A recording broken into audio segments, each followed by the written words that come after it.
மன்னன் போஜராஜன் ஆட்சியில் தாரா நகரின் வளம் வெறும் செல்வச் செழிப்புள்ள நகரம் மட்டுமல்ல, அறிவும் கலையும் சங்கமித்த இடமாகவும் திகழ்ந்தது.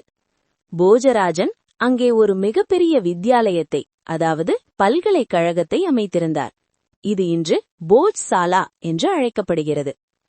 உலகெங்கிலும் உள்ள புலவர்கள், கவிஞர்கள் மற்றும் அறிஞர்கள் தாரா நகரை நோக்கி வந்தனர். தாரா நகரில் வாழும் ஒரு சாதாரண நெசவாளி கூட கவிதை பாடும் திறன் கொண்டவன் என்று சொல்லும் அளவுக்கு அங்கே கல்வி செழித்திருந்தது. போஜராஜன் மிகப்பெரிய நீர்நிலைகளை உருவாக்கினார். தாரா நகரைச் சுற்றியுள்ள பகுதிகள் விவசாயத்தில் செழிக்க இந்த ஏரிகள் பெரும் உதவிகரமாக இருந்தன.